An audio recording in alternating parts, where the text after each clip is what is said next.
Welcome to Paranormal Heart Podcast with host Kat Ward. If you have a paranormal experience that you would like to discuss on the show, please email us at paranormal.insight.podcast@gmail.com. That's paranormal.insight.podcast@gmail.com. This is the United Public Radio Network, 107.7 FM in New Orleans and 105.3 in the Gulf Coast. UPRN talkradio.com. Esoteric programming at its finest. Our symbol, the trident, gifted to us by the priests of Troy Xenos centuries ago when one of the first monster hunting teams out of Corinth battled a contingent of Vrykolakas that had infested their temple. After the victory over the monsters, the head priest declared, "You are three lances acting as one, not unlike Poseidon's mighty trident of light.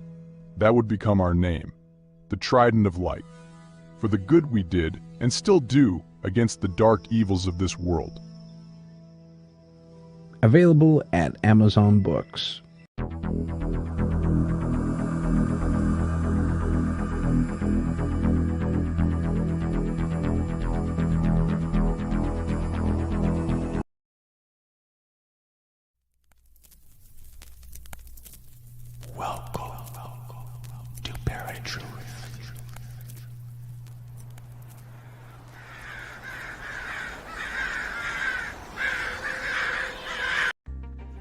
Hi, and thank you all for joining us today. We are broadcasting live on the United Public Radio Network and the UFO Paranormal Radio Network, 105.3 on the Gulf Coast and 107.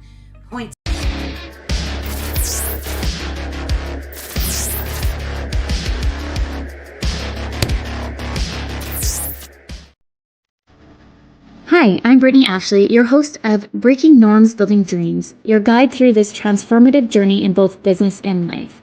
This is your place crafted for dreamers, doers, or anyone who has been told they can't.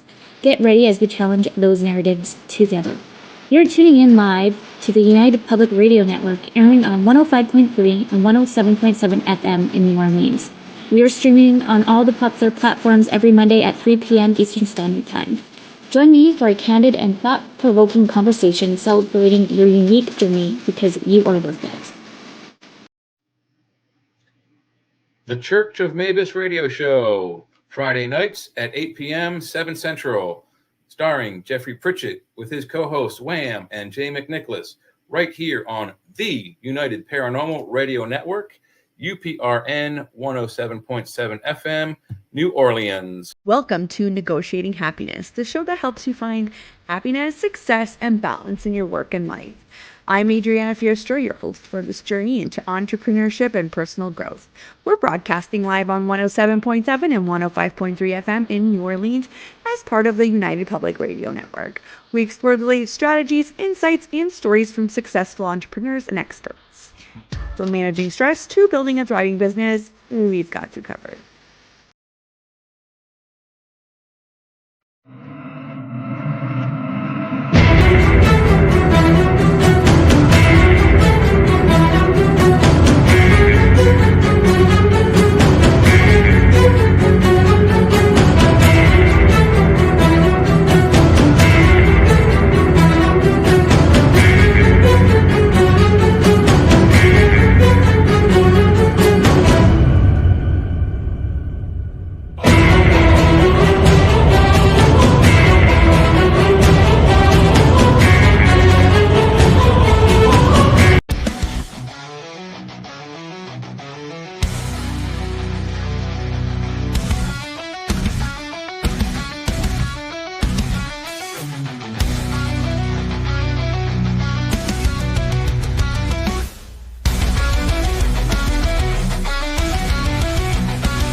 What's out there?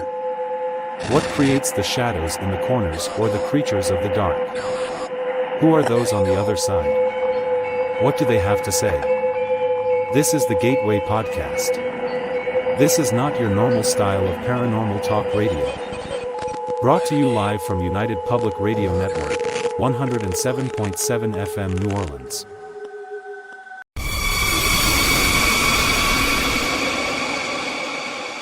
Are you ready to explore the unknown? Dive into the world of the strange, mysterious, and unexplained with Eerie Expeditions magazine. Each issue is packed with spine-tingling tales, cutting-edge paranormal investigations, and exclusive insights into hauntings, cryptids,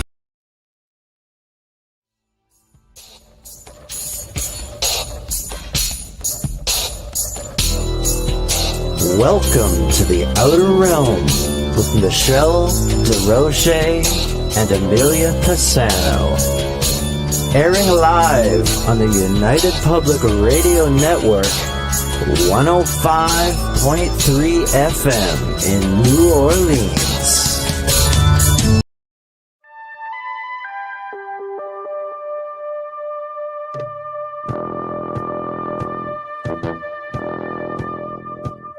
Tune in to UFO Undercover, Wednesdays at 8 p.m. Eastern, with your host, Joe Montaldo, right here on the Paranormal Radio Network.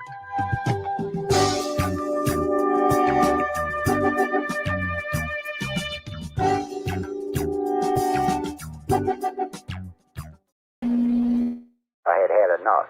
Well, you drove out there into the middle of nowhere and had some sort of loud verbal display challenging ET in general out in the middle of nowhere? That's what I was doing. I actually had a pistol in my hand at the time. I was really ticked off. When I was having this fit, I was waving the gun in the air, okay, and I had this fit. And at this moment, I said, okay.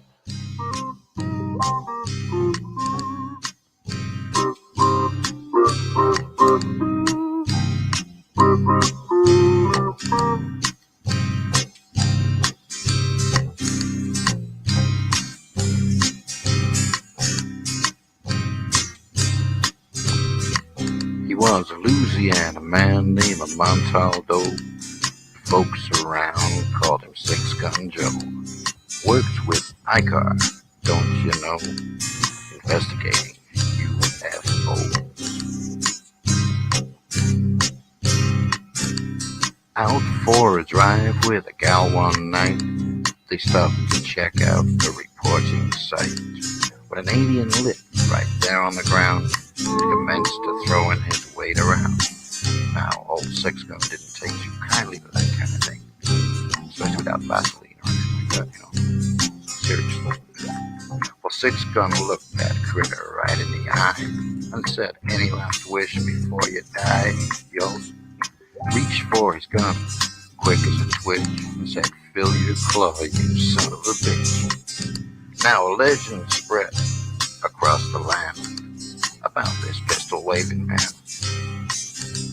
But if you're from space or from Earth below, you don't give no lip to Six Gun Joe.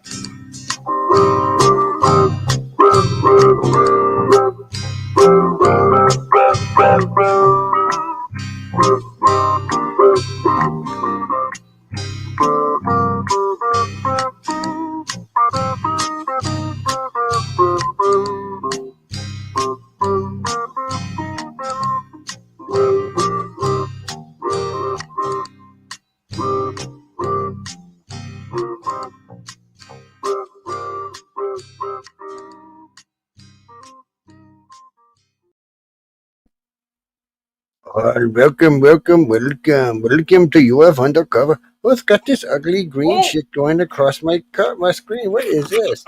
I forgot to plug my camera in. Jay's just naked. He realized it right as he's going on. He pulled it off. Yeah, we know what's going on. Oh, man. There's some things we don't need to see, people. I'm just saying. Oh, welcome everyone to UF Undercover. I hope you're having a great morning, great evening, great afternoon, wherever you are on our big, beautiful blue planet. You know, I say this every week. So nowhere else I really want to be but here chatting with y'all about different things and different subjects. Tonight we're going to be getting to maybe a little bit of the dark side. There's Jay right there. Look, see how handsome he is. we may touch a little bit on the dark side as the night goes on. Hey, Heidi, how you doing, sweetie? It's Hey, Heidi. Oh, see, these outer realm people scare me when I see them come in here. It makes me not want to do the show and shit. Speaking of that, I'm glad I seen her though. Actually, I want to let everyone know we have the UFO Paranormal Radio page back. YouTube, it's infinite wisdom between Michelle and I sending multiple letters.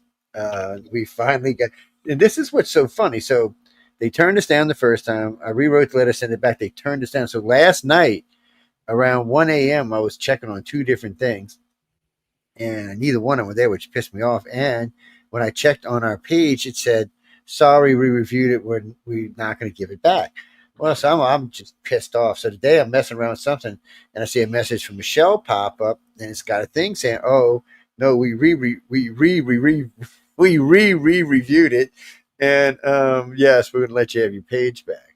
Don't YouTube, thank you for giving us our page back. I don't know what else to tell y'all.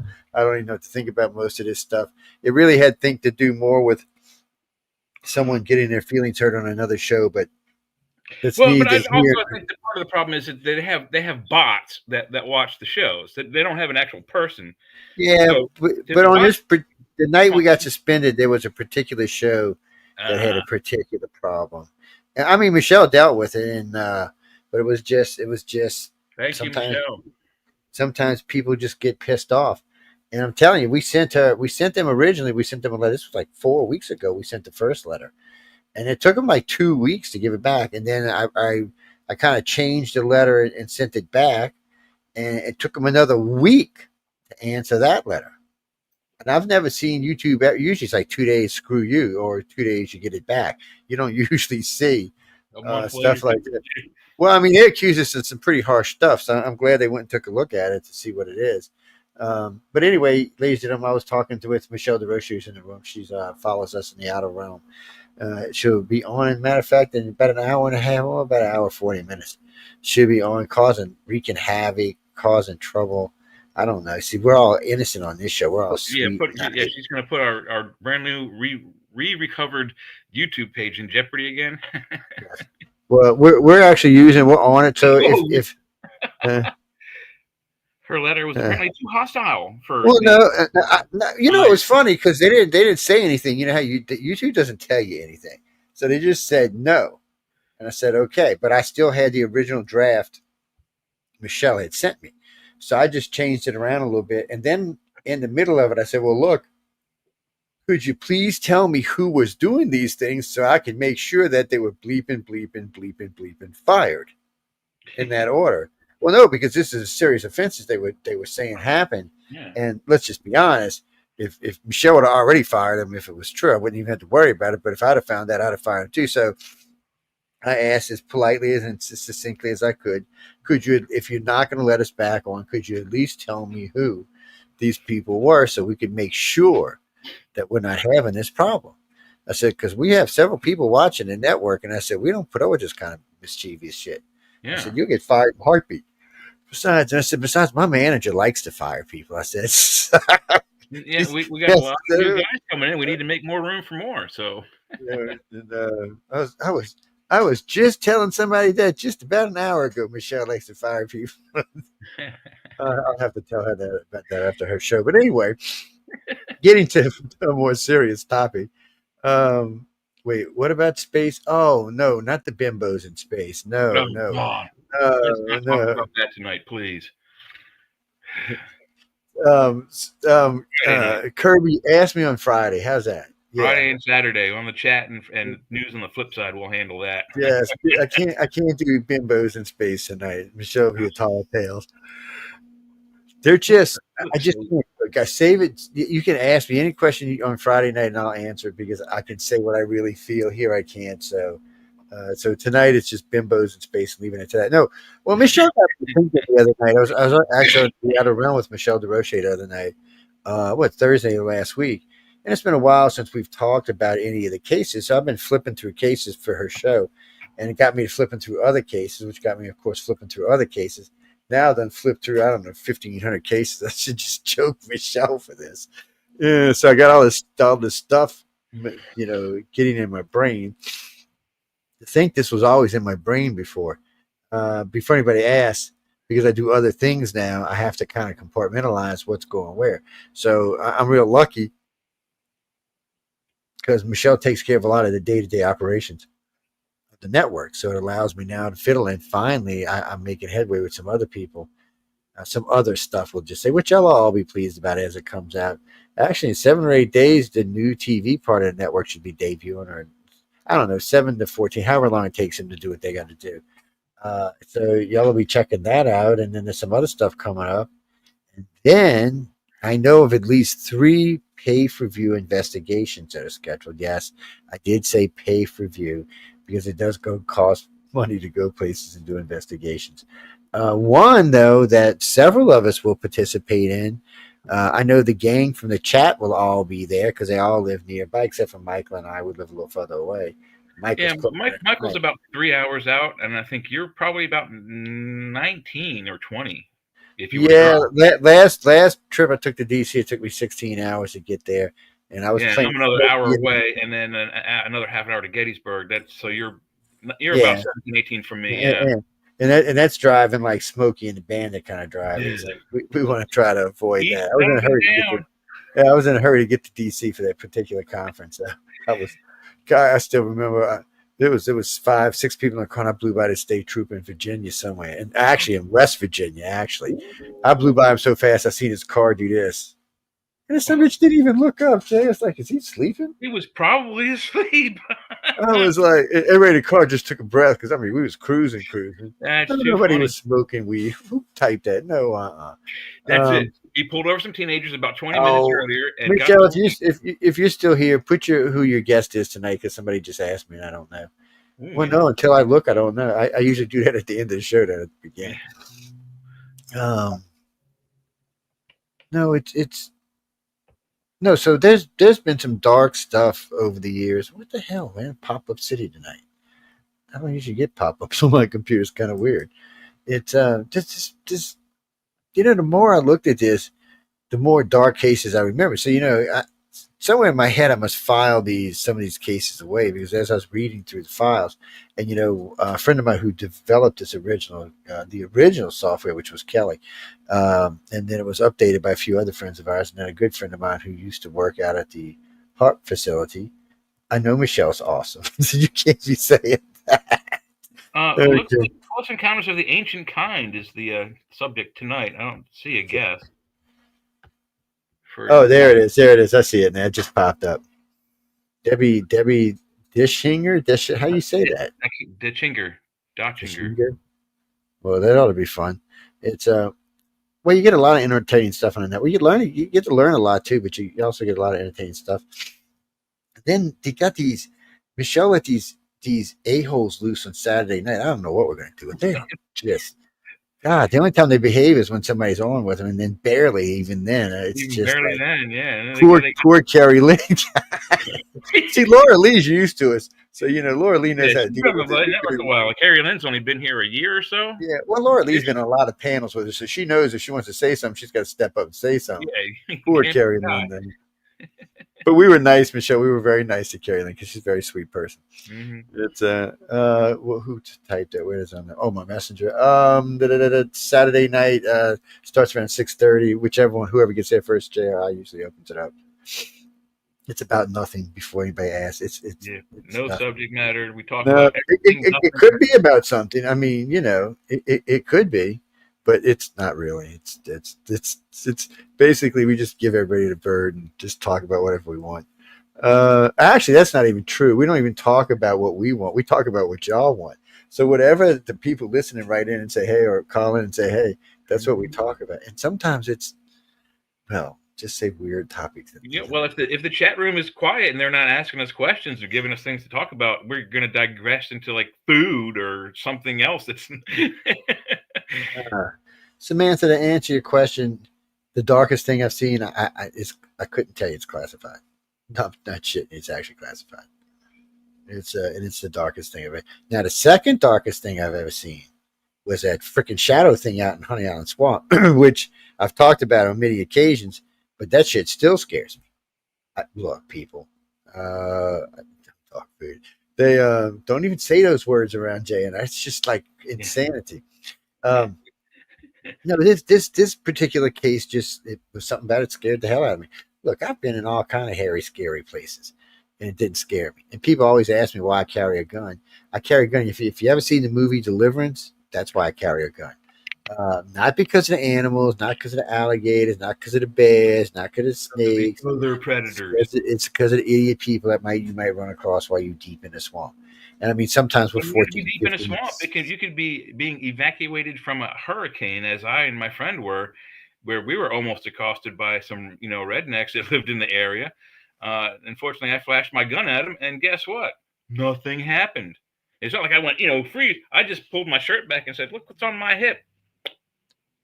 So yes, somebody's getting shot. That's. But that particular thing, and there's only an ICAR's case book. I've looked again. There might be, depending on how you want to categorize it, 13 to 26, 27 of these cases. They're just, the first thing of it is the fear is unreal. It's a fear. You can't even put it in words because it's not real. And when you're experiencing it, it's not real, but you can't get through it. It's just like the more you struggle, the worse it gets. So it's almost like you're feeding it. So that's one of the reasons I got in the car that night, and I was already in the car that night and just hauled ass. Look, people, think about this. I'm about 18 miles back in a swamp, sitting up against NASA's Stennis facility. This is where I'm at. You got to picture this in your head. It's 2-3 o'clock in the morning. All the animals are moving. You can hear the swamp is alive. You can hear all kind of stuff going on out there. Occasionally you'll hear alligator burping or hipping or trying to find another alligator just yawning. But you hear them moving around. Every now and then you see a couple of hogs come by, usually some big ones, along with some little piglets following behind them. And and the sky is just lit with just star after star. There's no ground light out there at all. There's no anything kind of light out there at all except for the starlight. So it's really, really pretty. So here we are, and we're sitting in the car, an all black car with black tires and even black. There's no chrome in his car at all. So we're sitting there just talking with the moon roof open, and for some reason I reached over to reach something around Linda, and when I did, I stepped down on the brake, and the red lights came on, and son of a bitch, when the red lights, I thought I seen a black figure. I don't know, 8 to 12 feet tall, probably 8-9 feet wide, but it was kind of blobbyish, and I was like, no,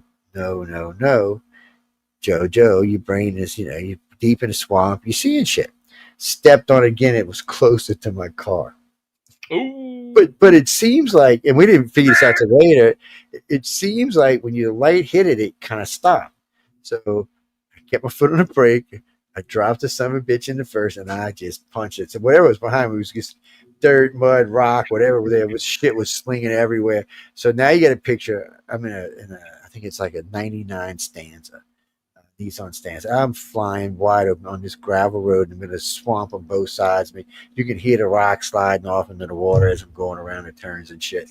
And I'm just cruising. Now, don't get me wrong, I've driven this road many times, not quite this fast, but I've especially when I was younger, we used to go back there and get a little loaded, drive the road. So I'm familiar with the road. So I'm cruising, and I see this thing. It's just, because my tail lights are on now, because my headlights are on, and I can see this thing gaining on my car.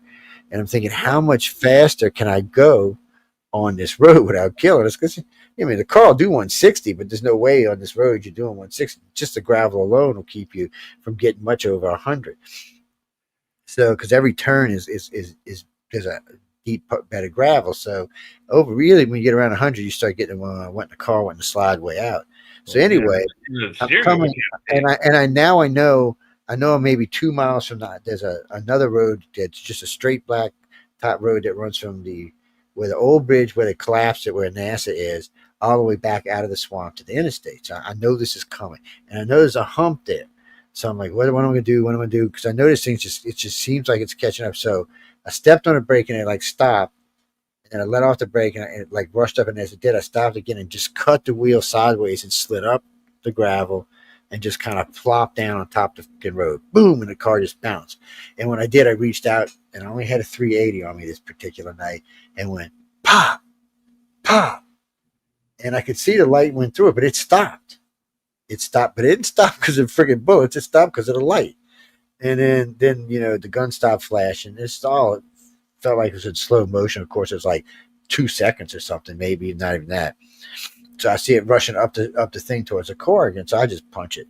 Now I'm on a flat road. I know I got this car just winding out now. It's cruising. I done shifted it into fast gear. I'm just buzzing along. I look down 120, 130, and the road's rough. It's a little bouncy. You got to be careful. There's little bridges every so often you got to cross through. So I'm just cruising my ass along. And every time I'd stop, I'd put on the brake to get, where one of the little bridges was, just so I wouldn't blow my tires out. It was there. It was like it was almost like it could reach out. Still following you. Oh yeah, but we didn't realize until we hit the end of the swamp that this thing was just effing with us, because you could tell it could easily overtook us at any time. It just didn't, because when we put on the light, for some reason the light would make it stop, but at any time, because you could judge the difference between how fast we were going in the swamp and how fast we were going on the road, which was about 30, 35 miles faster. So you could see you're still standing on my bumper. So any time in the swamp, it could have overtook me. I say it could have overtook me, but it didn't. So then I know we're getting to the end of the swamp and we're getting close to interstate, and there's a bunch of curvy roads. But worse than that, there's a cattle guard. And I'm sitting at about 135 miles an hour right now. Well, you can't hit the cattle guard at 135. You can blow off fucking four tires. All four tires are going to go out, yeah. Boom, and then I'm going to go sailing off into the swamp, and the two of us are going to die mangled in some Cypress cheese and as food for some owls and alligators and God or when we're chasing you. Yeah, so I just lock it up, reach down, grab the gun again, and I'm starting to slide. And I didn't want to go over to the cattle guard's side, so I just pulled the emergency brake out, straightened the car back out straight, and just almost came to a stop and just creeped over the cattle guard. Now at this point, this thing is obviously behind my car. Back on your ass again. The tail lights are on, and I flash 2 more shots in the air. And when I crossed the cattle guard, I let off the brake light, and the car just rolled forward a little bit and stopped. And it wouldn't cross the cattle guard. Huh. So I was like, "What the?" And then I don't even know how to express the emotion at that moment. It was just like because the whole time was this unreal sense of trip and chase. I'm going to eat your ass for dinner, and then I'm sitting there thinking, okay. And then it just kind of faded. Kind of moved backwards and just faded into the darkness and was gone. It was and so we started running cases to see if we could find. I had every investigator for ICAR looking for these cases. Not just that, I had friends at MUFON and all kind of other agencies looking, because it freaked me out pretty good, man. I was like, shit, and I don't get scared, so I was kind of like, whoa, man. Finally, I heard about a case in out in Arizona, almost identical. Just they were in the desert. A couple other cases. The only thing that I could say was similar was that there was either like a NASA facility or some type of other military facility nearby this area, like at the end of the road, which is where we were at the NASA at the end of the road. See, NASA took over 4 cities when it became NASA, where it's at right now. So there was all kind of roads leading in and out of there because they were different cities. So they blew up the bridges and took everything out and just left the roads for people to go back there and hunt and fish and, nature walk and stuff like that, being nice. So you can get really deep back in the swamp. But you're also right. And you can, sometimes you'll be standing out your car and you'll hear this weird hum. The ground underneath you is like vibrate. I don't know what the hell it is. It's like heavy machinery or something. Yeah. There's no way of knowing what it really is because, NASA's right there. As far as we know, they're testing an engine. So it's hard to say what it is, but it is creepy. Carol, it gave me nightmares for a while. It was no, everybody knows that's experienced this. It's not something because it's like something reached into the primal fear and just turned the adrenaline and fear all the way up and just held it there until it stopped. So was this a crypto? Was this an alien encounter? Was this a ghost encounter? I don't know what it was an encounter. Part of me wants to think it was some type of something they were just generating, and there was a wave that caused the fear. but part of me wants to think it was something because it's shaped. I don't want to say it kind of shape shifted, but most of the time it was more airy, misty, wispy kind of thing. Was it at all vaguely cow shaped or large as a cow? No, So it I'm was way thinking bigger than that. maybe it's a cow entity, or a mad bull died in the area, and that's why This thing was cow. this thing when you hit the road, because the road is 10 feet up from the dip, it was still taller than my car, so it was at least 12, 14 foot tall. Wow. And it was wider than my car. You could see that sideways, and it was a stanza 4-door, so it was, I don't know, 10 feet long, maybe 12 I feet long. remember the stands. Yeah, I mean it's probably what 5-6 foot wide. Yeah, so I mean, whatever it was, my car looked like an ant next to it. Yeah. But still, there was something about it because the fear felt unreal. I mean, there's no other way to explain it. Is there was no way to turn it off.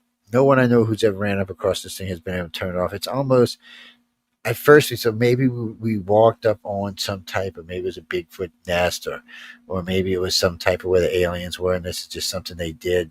They generated a being looking thing to chase you and sent the fear out telepathically, because it did kind of feel telepathic, but I don't know. Maybe that's not right. I mean, it was just inside of you.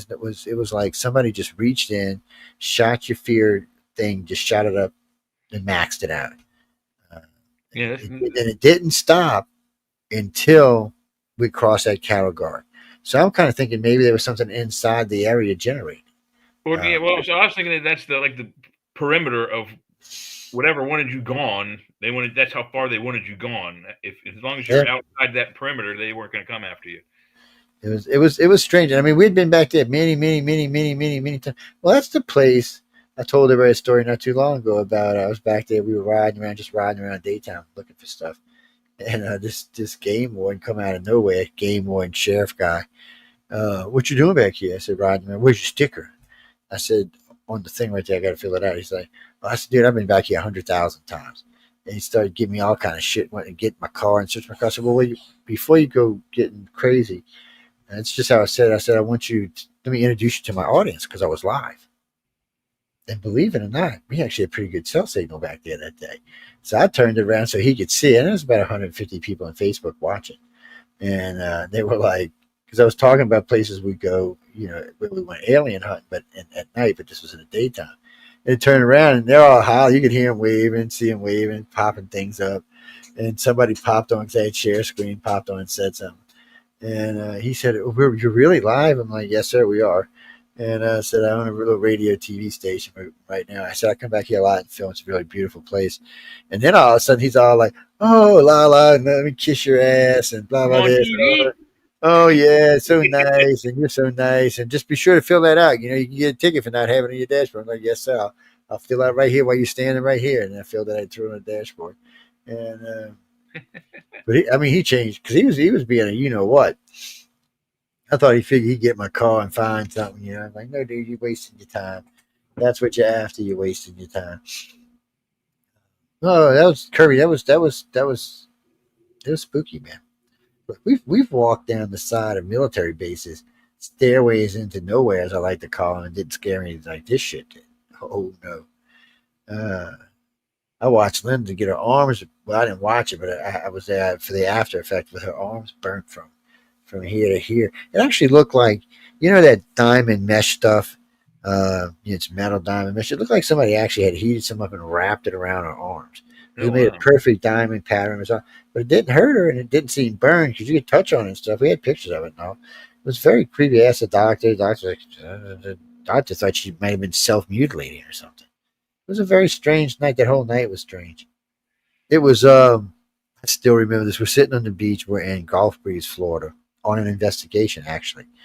And we're sitting in not far from Eglin Air Force Base. Actually, we weren't even Gulf Breeze. We were in the bar. And we're sitting there on the beach, and this rain cloud came out of nowhere. Then it just starts raining, and I'm cussing. I'm like, blah, blah, blah, getting wet, blah, blah, this, blah, blah, that. And then it looked like a Cessna coming over the hill behind us. Now, if it would have been a Cessna that low, it would have been wiped out on the beach anyway. So this thing, whatever it was, came over us, and we were dry afterwards. Like it came by and blew dry us because we were bitching. It was just some stupid stuff. So I'm sitting there thinking, well, now I'm all warm and toasty. And so Linda's like, well, what time is it? I said, I don't know if I want to know what time it is. But no, we hadn't lost, we hadn't really lost any time. So we're sitting there thinking, well, okay, this was just odd. So all of a sudden, this night we got the video of this thing landing. By the way, that's on the Alien Enigma site, ladies and gentlemen. We got a video of a UFO landing on Eglin Air Force Base. I should say an alien craft because it wasn't ours. And but anyway, we're sitting there that night, just earlier in the night, and this thing comes back, just kind of sits there for a little while. Can we throw that video up? Where can I find it? It's I don't know if it's actually on there. And, it's been a long time. I'll go look and see. Try alienenigma.org. I don't know if because I don't know if the video is still up or it's just the pictures, but the video used to be up there. So there's some other stuff on that site too. It's kind of weird. Christopher, alienenigma.org is a site. It might even be .com because I thought about the .com too. But anyway, it's a site I put up, oh God, a very, very long time ago, 20-something years ago. And the reason I is because later on I knew I was going to be talking about personal experiences and other things that had happened. And I didn't want people to say, oh, it's because he's in this field or this, that, or the other thing. So later on when people were saying, oh no, you're just saying that because you're part of the field and this, that, and the other thing, and you're just taking advantage of it because it's the new wave. No. So that way they could go look, just how old the site is and stuff like that. You can look up its WIOs, stuff like that. So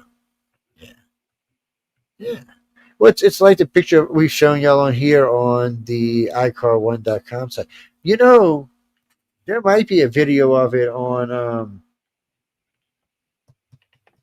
the ICAR1.com site because I know that's where we got the video, the picture of the UFO over the electric plant. I have to look for that while we're talking. Well, I had a lot of weird personal stuff. I'll tell you something else since we're in dark, scary shit. I don't see any videos on this Enigma site, Joe. Pop it in the thing for me so I can go look when I get through with it. So I'll tell you, there was a night I was out with a friend of ours, Gia, and Linda, and myself, and we decided we're going to go out to Honey Island Swamp, not far from where I live right now, actually. Maybe back then. I link to one of the pic pages in the private chat. Yeah, and so we just went out there one night. We're just sitting there and we're watching the stars, and this is when we had the first time we actually had a real, I don't know if you want to call it a portal or what you want to call it, but we're laying there in the car, and you see this, the stars are just gone. It's just black. It's black on black, and then when you start looking at the silhouette, it's a triangle shape, and it's just like floating, going on by, and it didn't look like a craft. It looked more like a portal. To be totally honest with you, it is where the craft come up through Florida and make the big circle around the TR-3Bs. But I don't think that's what this was because we had seen it after that again, and it just didn't look. It didn't look like it was under any kind of power. Maybe gravitational forces. I don't know how to explain it. It was very strange, very weird. But anyway, right after that, we're sitting there and we hear this screaming sound. I mean, it sounded like people like murdering horses or something, cutting them into pieces. I mean, it was just, I don't know how to explain it. It was a horrible, horrific sound. All three of us reacted badly to. So later that night, lose my damn voice. Later that night, somebody said they wanted to go to Waffle House. I think it was Gia said she wanted, let's go to Waffle House. So we get to Waffle House. First off, we realize there's like 5 hours missing, maybe 6. And then all three of us had a different reaction. I was just Gia was just like kind of shaking, kind of scared. Linda's like laughing her ass off, like she just seen the funniest thing in the world. And I was just kind of dazed, confused, and pissed. That whole night. That's about the third time coming out of that area that we lost time. Because I lost it with Jason and Mike, both which are deceased now. That should worry me some. Mike was a Canuck. He was from somewhere up in Canada. I always say Saskatchewan, but I'm not 100% sure. I'd have to go look on his address book to see. Yeah, come on up, Kiki. We like you too. That's Bill. Bill the cat. Bill Bruford. The cat says, "Look, I know about this kind of UFO shit. I have seen these. I know how to call them and everything." It's well, no. So on that night when I was on that night when I was talking about we were sitting out there and all that weird stuff was going on. We got to seeing whether can you make UFOs move? Can you make them do things? Can you make them do like loop loops and shit like that? And actually, you can. It's a very strange and what do you mean video? Look, there's a lot of stuff we should have videotaped that we didn't. Not so much because we weren't trying to, more because we were caught up in the moment. Like, and then sometimes it didn't matter anyway. It didn't seem to work because, like the night of the surfing aliens, it yeah, no, surfing aliens. Whoever coined that term, I should slap. The video didn't come out, and there were several of us videotaping. That was a very strange and that was intense. So we were on the beach. Anyway, long story short, some people had asked me, contactees actually had asked me, is it possible that we could see them and watch them without being taken just as like, people just standing by? I said, well, maybe. I said, there may be two places we could try and see how they react. So anyway, we set up a tent. Now everybody in this tent's a contactee. Bow and burn proof, been polygraphed, voice stressed, the whole 9 yards. So we're all sitting there. A couple of hours go by. You see off a group of these guys off over to the left doing things that we're not going to talk about because this show doesn't have that kind of rating. We've seen some other couples just different strung out along the beach, laying there watching the stars or hugging, doing whatever you do at They weren't watching the stars per se. Yeah, per se, but But stars were involved. But we're being polite about this anyway. So we're sitting there, and I still remember this. Chrissy goes, "What is that, Joe? It looks like something like a fish is on the water." And you've seen about 10 or 12 of these. They look like just little round lit up spots on top of the wave, like it was like a pad or something there. You could see it was diverting the water around it, but you couldn't tell what it was because that's all it looked like. As it got closer to the beach, you realize, oh no, this is like 5 foot, 6 foot grays. I'm not even sure if one or two of them were reptilians. They came right up to the beach. The thing went out underneath the feet. They walked up on the sand, did something, pretty much immobilized Wait, hold everybody. on. The aliens were swimming. They weren't in a ship? No, they weren't swimming. They were on top of something. The little feetsies didn't even get wet. It brought them right up to the sand, and they stepped on the sand. So then they took these people and then lifted them up, carried them out to where they were, got back on whatever these things were, and just shot along the edge of the top of the water until they got wherever they're going, which was, I'm assuming, a ship, and then disappeared because you couldn't see how far out they went. My cubing didn't reach that far. Besides, I don't want to push the issue anyway. It's but there was 16 witnesses to this, Jay, not one. Wow. All from diverse backgrounds, different people from different parts of the country. It's not the first time we did that. And the reason we started doing those is because now you've got witnesses. You were down there for the Gulf Breeze occurrences. No, this was somebody that asked me to bring them down there for just this particular thing. Oh, okay. See, ICAR runs what most people don't realize about ICAR is we run experiments to see how we can push things. We've done things like bring out 3 of our best telepaths to a place where we know the grays are or where the grays have been sighted to see if 3 telepaths could stop a gray, which, by the way, they can. Unfortunately, when the other 2 grays step in, they don't have the power, but 3 of them can stop one of them in his tracks too. So we know, well, when you get into the 7 or 8, 9 foot ones, I don't know.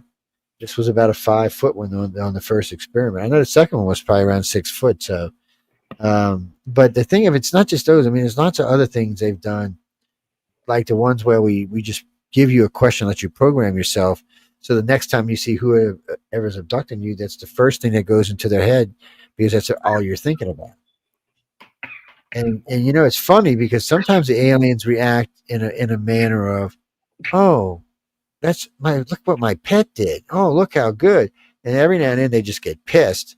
And there can be, well, we'll just say punishment for that and leave it at that. But They can there's a lot of things they can do to punish a human without actually doing harm to one. So it's an interesting concept in itself. But the thing about it is it does work, because when you have 50 people or 60 people or 70 people who don't know each other, there's only the control person who's putting a question out, and that's it. So when you start getting back the same answers from all these different people, you got something. That's how we found out what the blue plasma was. That's how we found out how a lot of things work, because it was an easy way of doing it, and it was a way that was really hard to challenge, because they were all different people, all in different locations, all in different parts, not just in the country, but in the world, and they're coming back with the same answer. It's tough to get around. It's, that is almost impossible to get around. Johnny Carson did an experiment kind of similar to what would help the audience. So what they did was that, and I forget who it was one of those mentalist guys who was on the show, one of those guys that bends spoons, and I forget the man's name, but he took a piece of paper and he wrote, he and Johnny just came up with silently a 2-sentence phrase, and I don't remember exactly what it said, but it was something inane like, Susie went to the store and she ran into Joe. They handed this note to the first person in the audience, and they asked this person to read it and then hand it back and then whisper what they read to the next person. And then that person was to whisper what was whispered to them, to the next person, to the next person. And there are 500 people in this audience, and they did this on the show. And so it took like the whole show. So they did this at the beginning, and it all went through all 500 people. And, it took, 30, 40 minutes of the show's time. And then they get to the last person. This two-sentence phrase that they had turned into a 2 or 3 paragraph story with things in it that weren't ever talked about. All it was just like, if there were any people in it, it was like one person or 2 people, and that's it. It turned into a cacophony of people and 2 paragraphs long in just an hour time. So information really is, if it comes back consistently, like Joe's saying, you have something, because you can't ask the same. If you were to ask that same question of these 500 people in the audience, and you did it in that same manner, you asked the first guy that question, and then have him whisper that question to the next guy, and by the time it gets to the 500th person, it's not even the same question anymore. So you're never going to get the same info. No, Jeffrey. I mean, it's just things ICAR does. It's looking for ways. It's how the blood type study came about. So, we know that 98% of people in the world who are being taken don't know they're being taken ever. And there's no way you're going to just find out. So we started putting out all kind of stuff, like the blood types. It's not just the blood types. There's questionnaires. There's all kind of other stuff on the website, just to see how much of that you compare with it. Do you have an interest in certain subjects? Are you looking at certain things? Do you have a weird feeling? I mean, there's lots of things in those, along with blood types and other stuff, that can suggest possibly that you are a contactee or adoptee. But I mean, it doesn't mean you are. It just means that you have a greater chance of being one. Well, Jeff, it doesn't really matter what blood type you are. I mean, it does and it doesn't. It does in the fact that ET does seem to prefer RH negative, but when did they start preferring it, and how long? It's kind of a recent thing. The RH is only what, 100 years? No, RH is about 40,000 years now, but 40,000. Okay. 25 to 40, depends on who you ask. Which kind of coincides with the approximate arrival of the Greys on the scene of Earth.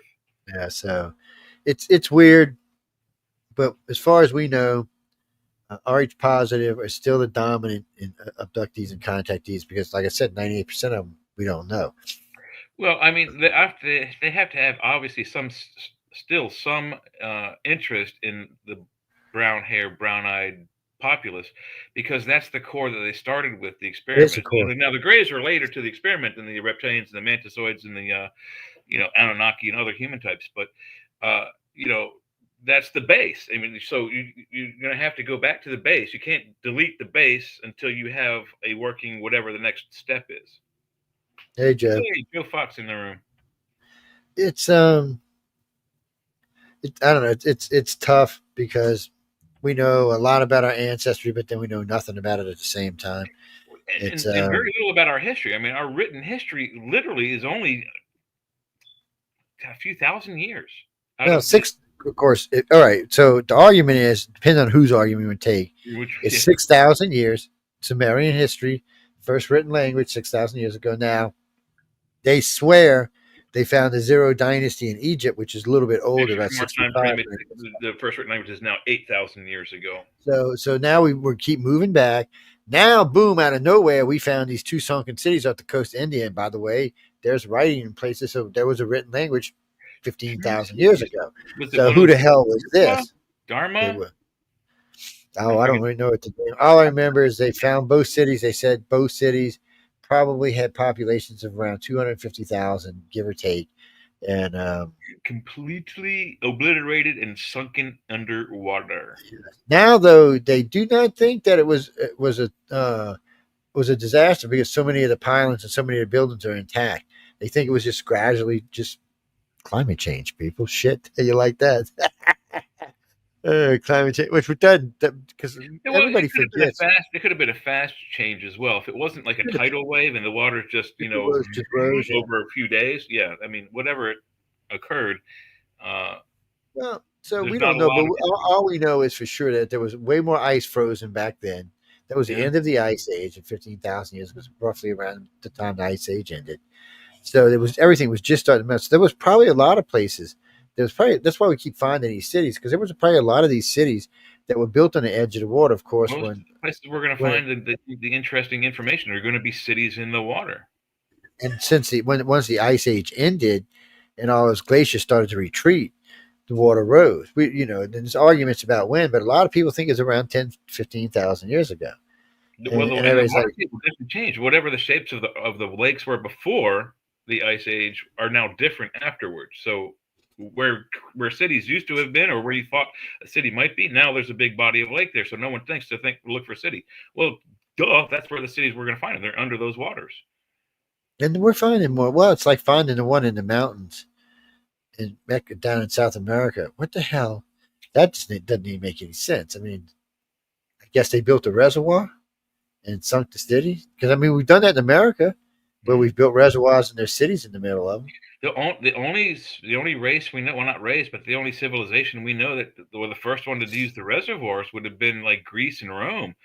Rome was the first one to make the aqueducts. I don't know if they were the first to use the reservoirs, but those aqueducts were fed by a single reservoir, and those aqueducts fed the entire boot of Italy with water. This was a brilliant idea. And parts of it still work. I mean, it's thousands of years old. Parts of it still work. Yeah, and they could update it if they wanted to. Just, they could, but they cannot duplicate the concrete that holds the parts together that haven't been destroyed by World War I and World War II or earthquakes. It's a pretty rocky place. Yeah. But still, though, that's an amazing feat that those few aqueducts remain, are not only still functioning, but they actually still feed parts of Italy fresh water. Yeah, but, if it ain't fixed, if it ain't broke, don't fix it. No, why fix it? Jesse, really and truly, aliens may have been involved, but for some reason, I can't even remember the name of the city now, but one of the mountain sets in South America, there's a city, and it's underwater. It's just it's under a lake. Oh, is that the one that's under Titicaca? I don't know, but it's buried. I mean, it's under good. It's pretty deep lake too. It's just sitting there. It wasn't destroyed either. Highest freshwater, even though it's technically not freshwater, it's brackish water. It's part salty.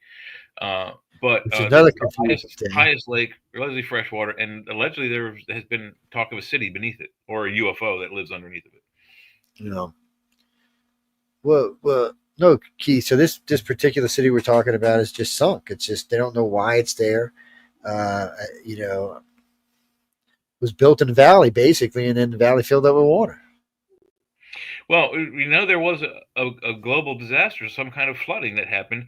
Now, where this lake is, it's at the top of I don't know the mountain chain, but it's at the top of Bolivia and the bottom of Peru, in what's called the region is called the Altiplano region of those two countries, and the lake is above the tree line, so it's like elevation 12,000, 13,000 feet, something like that. There are fossilized seashells as the beach around this lake, so whatever was deposited there came from the ocean. There's no question about that. I mean, it had to have come from the ocean. It isn't like the mountains just went and came up from the bottom of the ocean. The waters came across and destroyed most of it. That's why Pumapunku was destroyed. There's this tidal wave or something, a tidal wave and an explosion. I don't know what. Something destroyed the area and then filled it up with water. It's very strange stuff going on. And then we've got these sunken cities around Cuba, one off the coast of Japan. I mean, really and truly, some of this stuff is just They found like lost parts of like Roman statues and Egyptian statues in the Mediterranean as well. Well, you know what they've been finding is not Mesoamerica. What the hell they're called? Oh, it was they were in between Egypt and Samaria. Oh God, back in the day, they were equal power. Which I can't. It begins with an M. Mesopotamians. Mesopotamia is that region after. I can't remember the people's name, but a lot of their stuff, a lot of their masks and stuff. After the Sumerians, you've got the Babylonians and the Akkadians. No, I can't. I'd have to look them up. Both kind of take the Sumerian creation myth and make it their own, kind of like the way the Greeks turned it into their own with Zeus or were they Jupiter? I can't remember. And well, this one particular mask you find in Mesopotamia has been found all over the place. Yes, they have no idea why. Well, it's the same with the fertility statue. The short, fat, big boobed fertility idol statues you see. They're all over the world. The Mesopotamian mask that you're talking about, I know which one you're talking about. That's seen all over the world. In Japan, that mask is called Tautea, but in that realm, it represents the either the dragon or the reptilian amphibian creatures that came out of the ocean in the space suits or scuba suits to teach them how to farm and do all the stuff that they do in Japan. We got to go to a break, people. I forgot. Watch it melt goes to your brain. What's it do to my brain? You got to do good stuff to my brain. You better not be telling me bad stuff to my brain. I'll be upset. Well, I drink a lot. Don't remember commercials. Milk makes the body good. Yeah, well, I drink a lot of milk in my day. Not as much today as I should, but yes, I know I'm damn sexy. Thank you, Carolyn. Yeah, I know. I know. I try not to be too sexy. I don't want to have anybody jump off and lose their mind or anything. What do you mean for the chat? Oh, I don't know about all of that. No, that would cost money. Yeah. Jay and Michael said they don't swing like it. But anyway, we got to go to break. We're gonna be right back. Hey, look, Michael's with us. We got to go to break right quick. We're gonna be back in about 10 or 12 minutes. So stay tuned. Listen to whatever's gonna play on. Oh, I think we got something. Oh yeah, I know it's playing on YouTube because we're talking about alien stuff. So let me put this up on the screen and put that up on the screen. Put that up on the screen. This is courtesy of Coast to Coast. Say thank you, Coast to Coast. Oh yeah. Say we love you, Coast to Coast. And then while we're doing that, I'm going to see if I can find that other video we were talking about earlier. Yeah. But on that note, guys and girls, stay tuned. Listen to the video. There'll be some promos come up, maybe a song at the end. Then we'll be back. We got Michael with us. Michael can tell us what his scariest thing was. Yes. Probably a woman, but we're not. That's for Friday. That's for Friday. Anyway, we'll see Friday's back. I never thought I would find a correlation with blood and abductees. 69% of all of our abductees are Rh negative. Rh negative people's personalities are different than Rh positive personalities. It's not necessarily that one's better or worse than the other. They're just different. Their psychic abilities tend to stand out more. They tend to be more go-getters. They tend to want to be more involved with things on the planet. No one knows where Rh negative came from. It appeared 35 or 45,000 years ago out of the blue, and for no reason. As far as I know, Mother Nature didn't need it. It's not us doing this. It's something else. When I talk to scientists about this, or somebody in the hematological world, I ask them, I said, okay, O negative is only 7% of the world's population. I said, what is it? And they can't answer me. He said, all we can tell you is it's the purest form of blood known to man and is the universal donor. They don't like hearing the UFO or the alien word, but even they can't deny it could be a possibility. I don't know if they're ignoring it or just not saying anything to us about it. And the other weird thing about this is 40,000 years ago, it was 1% Rh negative. Today, I think it's up to about 18%. It's growing. We lived in a brown-haired, brown-eyed, brown-skinned planet for 2 million years. And then all of a sudden, this emerges on the scene. We start having these mutations. There was a lot of societies down there that seemed to worship aliens, and now we find out that there's a huge segment of the population that was, and no one can explain it. After 2 million years of evolution with Rh positive and brown eyes and brown hair, we changed. We've come to the conclusion that somebody's definitely interfering in our society. They do seem to interfere with our population. The three major races that visit here are the three blood types we carry today. The Greys are the ones that instituted the Rh negative, probably brought O and O negative to us.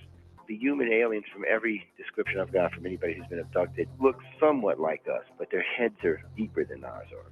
They're taller than us, they're heavier than us, they have 6 fingers, 6 toes. They look a lot like us, but they don't even breathe the atmosphere, because originally in the original Sumerian stories, they said they built 2 great white dome cities because they couldn't live in our atmosphere of our planet. Well, they crammed some stuff in this little short 3 minutes. That was like an hour's worth of stuff right there. Stories talk about the 7 creations of man, with the subspecies of us being the last creation. They would procreate. It became the aggressive race that's here today, us. Technically, we have all 3 of the alien races' blood in us. So eventually, one day in 100 million years, we're going to surpass them. Do you want the species that's here today in deep space more advanced than the 3 most advanced races in the galaxy? No, that's not what they want. They want us to be an equal race, but not a race that's going to go out and conquer and destroy. The Greys and the reptilians and humans say, uh-oh, we may have made a mistake here. And ever since then, they've been trying to correct it. For the most part, we really do think that it is to move us forward as a society. Everybody I know with Rh positive thinks, well, are we being left behind? I said, no, you're being bred out. There's a difference. And what I mean by that is, you're not being left behind. Eventually, we're just going to breed ourselves out in a different type of species. More telepathic, probably more honest. Green and blue eyes and Rh negative is a mutation. It's not a naturally occurring thing in our body. Other than alien contact, no one can give me an explanation for where this came from, or why it's here, or why it's pushing so hard through our DNA in our life. It seems to be moving faster than it should be. If feet are numb and the sensation won't go away, do this 30-second biblical ritual to relieve nerve pain. Christians, did you know there's a... Fuck you, Christians. Yeah, wow. Buzzkill.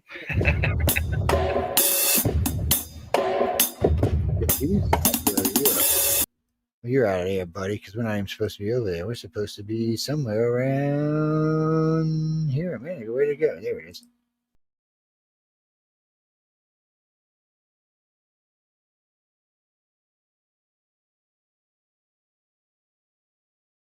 You're listening to UFO Undercover with your host, Joe Montaldo, right here on the Paranormal Radio Network.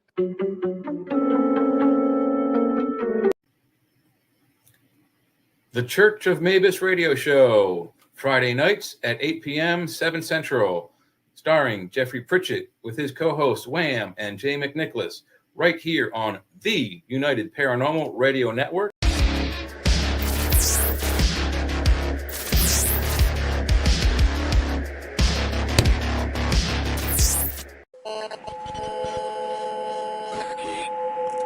What's out there?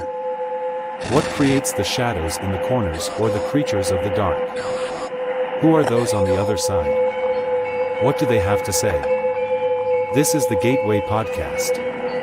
This is not your normal style of paranormal talk radio. Brought to you live from United Public Radio Network, 107.7 FM New Orleans.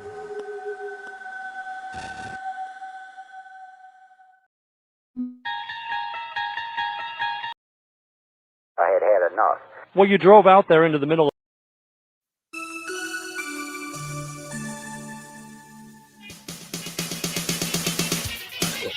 Crazy.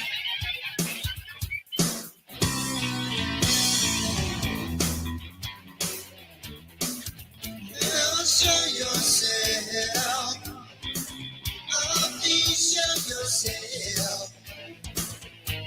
You come to me in the night. You take me for the starry ride. You study me, you dissect me. You never show me the truth to me. Are you little man from the stars? Why won't you show yourself to me? Let me keep my memories of you. Visit me in the corner of me, and you'll touch me, and then you cage me. You leave me with these massive scars, you little man from the stars.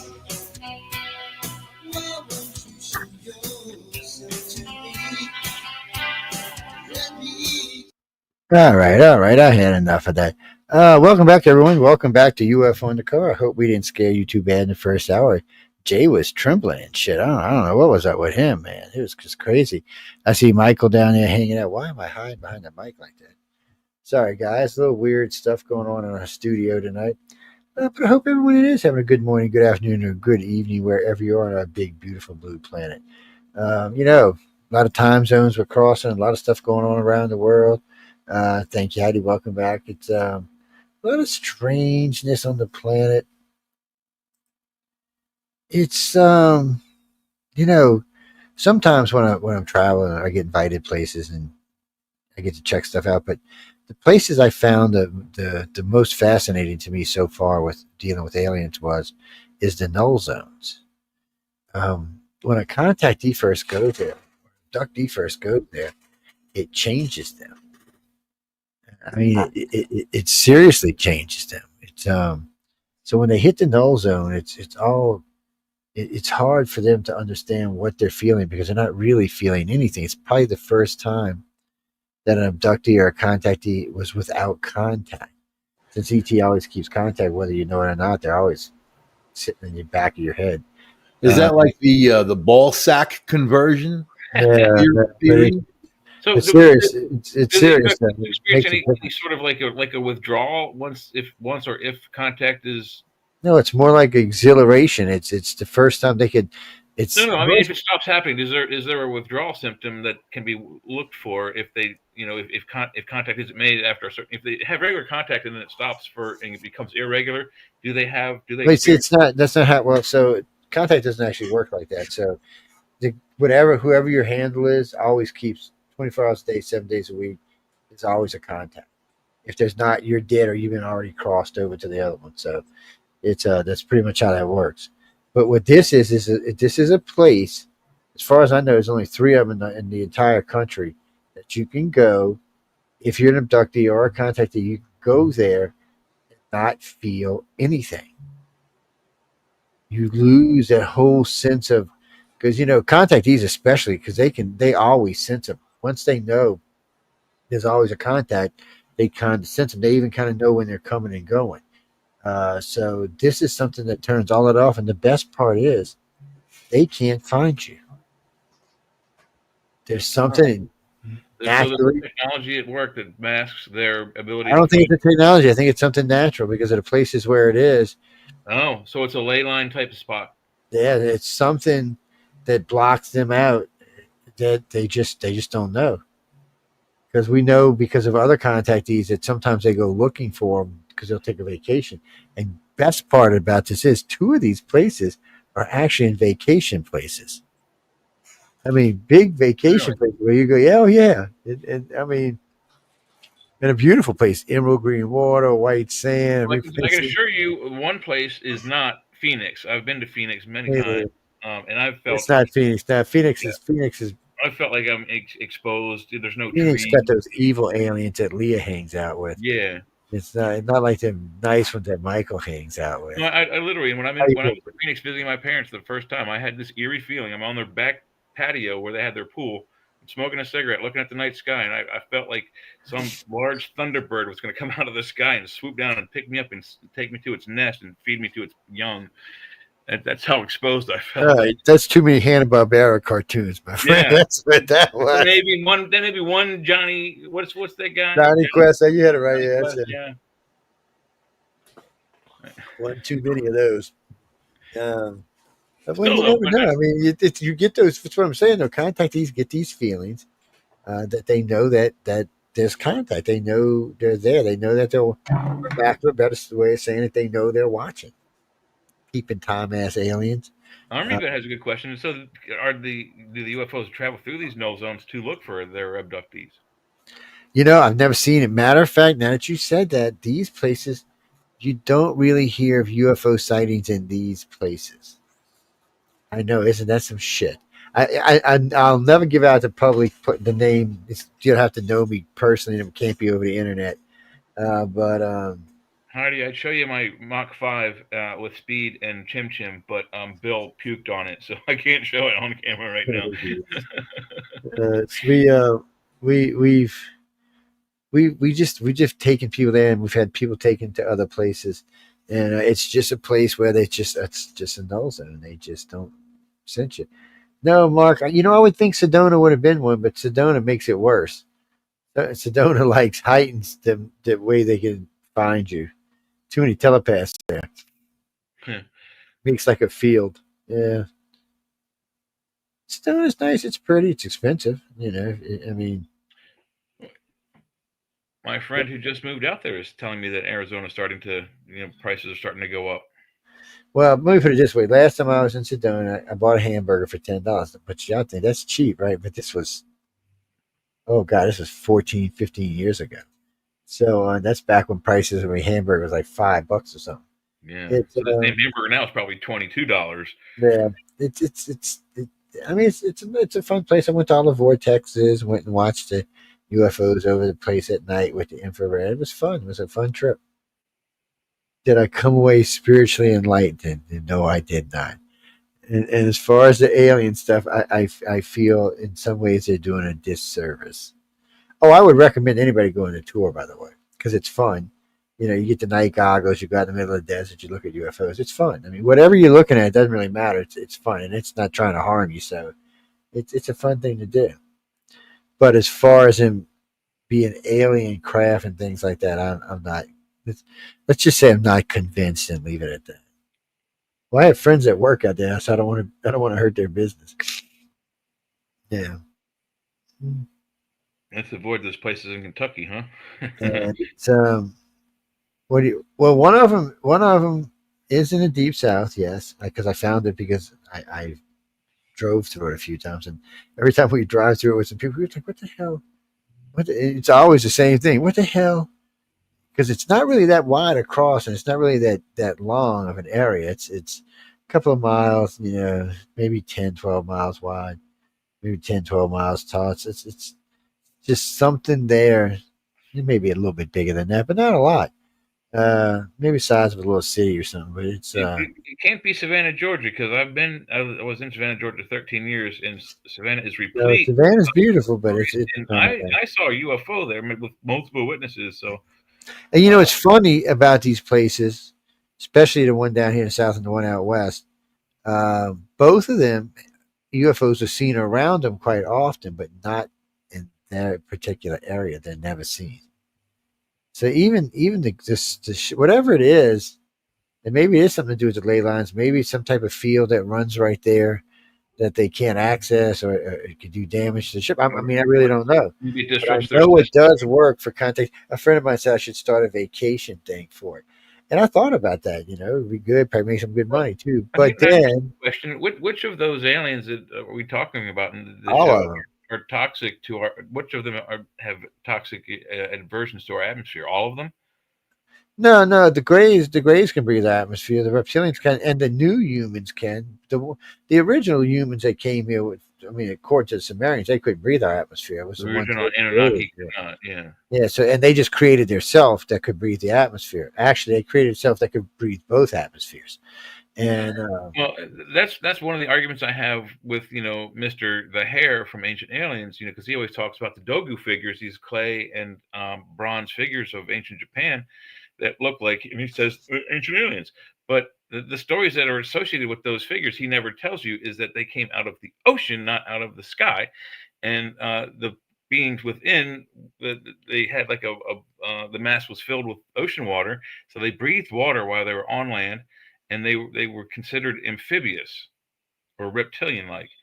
But yeah, and that's the one the Dogons talk about. Yeah, it's the same ones the Dogon talk about. The Dogon call them the Numos. For some, I don't know why they call them that. Before anybody asks, Numo. meaning no, it had something to do with aqua. I remember that part, but their gods came out of the ocean as well, but they had fish. They were like merfolk. They had tails, or fish tails, and well, that's the thing. When you listen to them talk, and that's what we were talking about earlier. There seems to be different ones, same species, just different designs or different tribes. Because I remember there was a God, this was so long ago. So I was listening to them talk about the Dogon, because the Dogon got a lot of interesting stuff, but a lot of their stuff is handed down. verbally from one to the other to the other. And as you were just talking about earlier with the little going around the thing, how it can change. But regardless, they talk about this in great detail, and they describe the things coming out the warship. So the ones he called the guards were two upright standing reptilians with a tail, not a big tail, but with a tail. He described the other ones as what I would have described as a reptilian mermaid or a mermaid fit. The hell you would call it, but yet somehow once it was on land, its tail could transform into feet. Or could be transformed into feet. They talked about that in great detail. Well, was that some mutation transforming down the line? The merfolk myth is that the mermaid finds her true love. She can grow legs. Yeah, so maybe it was just some technology they used, as things went along. It's hard to say because it's compressed, but it does seem like the reptilians, or the reason, were intelligent, and that just effing scares me. I think that's where the mistaken identity of the Garden of Eden, eating the apple, the knowledge of good and evil. I think that's where that myth comes from. I think it's more that they gave I think that was deliberately changed. Strategy is what's in that fight or flight, which is it accentuates the primate brain, giving us the ability to take problems and solve them through strategy. It's what's that, Jenna? So. Well, an Army vet has a good question about the null zones. He's wondering if you've ever had anyone ask about the aliens, have the abductees ask them about the null zones and why it affects their contact. You think the aliens okay, how can I say this? This technically this is classified off limits to any aliens. The point being is, let's say that I took Leah and they were in Leah's head and she starts thinking about it. Well, guess what? Then they know where it is. And the idea is to keep them blind for as long as you can keep them blind. And it may not matter. They might not simply be able to go, because I'm sure by now we've taken enough people that somebody somewhere along the line, they stumbled across it in one of the three places that we know of. And we do think there's some places around the planet we know of one in India from one of our directors there, but if it's true, and it does seem to be, then it's almost like a weapon, because you now have something that can repel all three of the alien races. So what do those three have in common that the humans could use to repel them or to keep them away? So it's got to be something. I mean, is it a ley line? Is it some type of field? Is it something to do with technology? Is it their technology? Maybe I don't think it's their technology, because they would sooner or later they'd be able to defeat it. This seems to have been going on for a long time. So it's, and I don't want to say it's a natural 100%, but it does feel more something that Terra's done than anything else. It really feels like Gaia maybe has said, okay, look, you know what? These people need a break every once in a while. So watch this. Bloop. And I mean, really, ladies and gentlemen, it could be, you can't rule out technology, because, there's supposed to be a rogue group of Greys running around. So that we rarely talk about, but they're supposed to be out there being, and fighting with all of the other races, not just their own race, but all of them. They think that none of them should be here at all. Well, isn't there also that, like, the ant people are sort of a Grey-like being, but they're on Earth underground. Maybe they're hiding from their Grey cousins, but they help out the Hopi quite frequently. They actually helped the Hopi during the war with the red-haired giants. But see, are the Hopi actually giving us the correct description, or is it just a Grey? Because the problem is we get these descriptions, especially the older descriptions. We know, like us, their technology probably has evolved as time went on. So the way they look and their appearances and the types of stuff they're doing, even though their ships doesn't seem to have evolved, at least the outsides haven't. But I mean, we don't know about the insides, but they seem to have upgraded. Sure, why not? I mean, because when you look at a lot of the statues around the world, these aliens were wearing suits, and they're not wearing suits now. So what the bleep? Think about it. Doesn't matter where you're at. You can go look in the Middle East. You can go look at Mesoamerica. You can look at North America. You can look at Europe. Every freaking little statue you find the little aliens in suit. It's not just that. Even in the artwork of marrying them, he was in a suit or he was in a capsule. Yeah. I keep saying he, but it. So I mean, so apparently, at least in the beginning, they couldn't breathe the atmosphere on this planet. And who would think our little lonely atmosphere would be toxic to anybody? Well, I mean, there's the movie Alien Nation where they have the alien species that are, they're orphaned and we let them become, citizens of the planet. But if you dunk them in the ocean, they dissolve. It's like, hydrochloric acid to them. So, who's to say if we were to be deposited on another planet, like we go and touch a plant and, instead of it being like poison ivy, it like burns our fingers off. So there's no telling what other types of ecologies are out there. So yeah, I mean, why would our atmosphere necessarily be compatible with the species, say, from another planet 4 light years away? Wouldn't necessarily be compatible. Yeah, it might not be necessarily compatible if they were from this solar system. You would hope they would be, but you don't really know. If they grew up on a moon of Jupiter or Saturn, and Well, Jesse, I think they're going to find out in the future, and not in the not so distant future, that we're at least relatives of Mars, cousins or something. No, I'm pretty sure they're going to find out that at least part of our DNA comes from Mars. Yeah, or direct transplants from the planet that was once destroyed. They're gonna find something there that fits the inside the DNA patterns of Earth, and then all shit's gonna break loose. Well, I mean, we already know that pieces of Mars have been found all over Earth. We know Olympus Mons, when it was blowing up all over the place, it was blowing shit all over the planet. Guess where most of the pieces of Mars have been found on this planet? Well, I know a lot have been found in the Arctic and the Antarctic. Arctic is where most of them have been found. Yeah. And guess who's allowed to go there? Just about nobody. Yeah, that's why.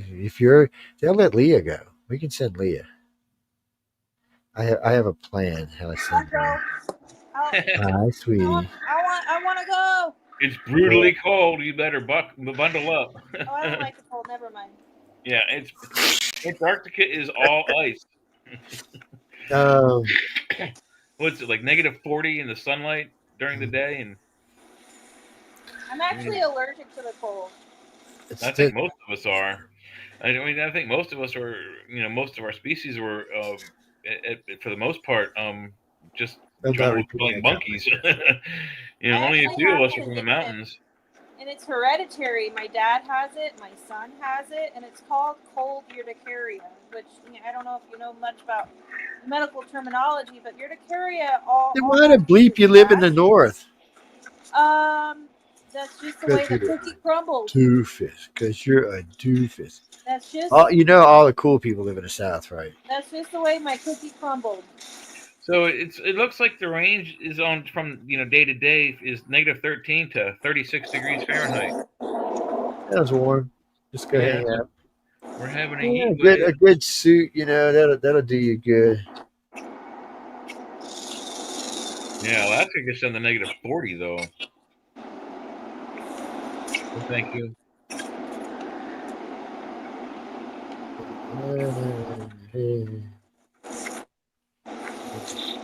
That's it, Jim. Actually, when you read about the reptilian brain, there's another name for it, but it's part of a 3-brain system. Yes, our brain's much more complex than people realize. But yet, in the same aspect, it's kind of got simplistic parts about it too. For those who don't know, the basic chemistry, well, not chemistry, but the basic construction of our brain is the part that keeps your heart and lungs going. Medulla oblongata is the insectoid brain. It's mainly instinct. What is that noise, man? I think it's Leah's mic. So, Leah, what you doing? Your mic's... Yeah, what is it? Just mute it when you're not talking, that's all. But then the next layer is, after the insectoid part that keeps our autonomic system going, is the insectoid brain. I'm sorry, that is the insectoid brain. The next brain after that is the reptilian brain, which gives us our fight or flight and strategic thinking. And then we have the primate brain over top of that, and then they're both connected by the corpus callosum, which keeps both sides of our. So really and truly, people, if you want to know what the reptilian brain is, it's the one that makes you flip the bird off to people. That's what it is. Yeah, that's the one where you go, "Ay, la, la," yeah, that's the one it is. Sorry. Yeah, Heidi's getting her teeth No, but done. think about this: before the reptilians showed up on the planet, of course, we were being developed by the Sumerians, or I shouldn't say the Sumerians, but other aliens, and we weren't that we were like, oh, okay, we'll plow the field. Mm-hmm. You want us to do? Oh, yeah, we'll do that. Yeah, we'll do that. We'll do that. They never, and they never even asked why they were doing stuff. So they were just not us. Now, unfortunately, today, not only have we surpassed that original blending, because something else is blended, we're fast growing. Our problem is our technology is outpacing our intelligence, and I don't know how we're going to slow that down to settle that up, catch up. But there is a conundrum and a good segue here. So we have the Sumerians, first written language, the Anunnaki, first talk of gods or alien beings from another planet. But before that, we have all these buildings. We have buildings at Pumapunku that were built before this time frame. We have the pyramids, which were built before this time frame. We have what's the one in Asia, the dragon Draco. I forget the name of the temple. All of these ancient buildings, some of them are destroyed. Yes, they were built before the humans. So, what is there a dark tale? Did the aliens destroy a civilization before ours? Did they I destroy wish. our civilization by accident or on purpose? And now they're trying to rebuild it. I don't think they destroyed us. It's But there are some dark stories of alien abduction. So, I mean, something lot of bad dark What if happened it stories. here. was multiple civilizations? Well, Exactly. yeah, but see, I don't don't know. think they destroyed us. So this is what I. So there are Something multiple destroyed all those buildings. civilizations. No. I don't think they were destroyed. If you look at most of these cities, they're intact. They're not destroyed. So Pumapunku only was really only destroyed. only one or two. Yeah, but they might have been a volcano. You got to remember, we was at the end of the ice age, so there could have been volcanic activity All going on. 6 of the tepes in Turkey were intentionally buried. They weren't buried by a cataclysm. They were buried by the humans who were in the region.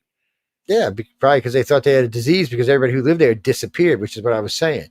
Yeah. So when a whole group of people just disappeared, like what happened to the big city down there, one that mirrors Mexico City, when they all just disappeared, that wasn't a disaster. That wasn't a disease. There was no corpses or bodies. It was an abduction. It was their time to be taken. They were a civilization that had been being curtailed for whatever reason. They had been being, and they're not the only civilization. There's several Native American civilizations that disappeared. There's European civilizations that disappeared. And these civilizations that left, they left their cities intact. They left their people intact. They were just gone.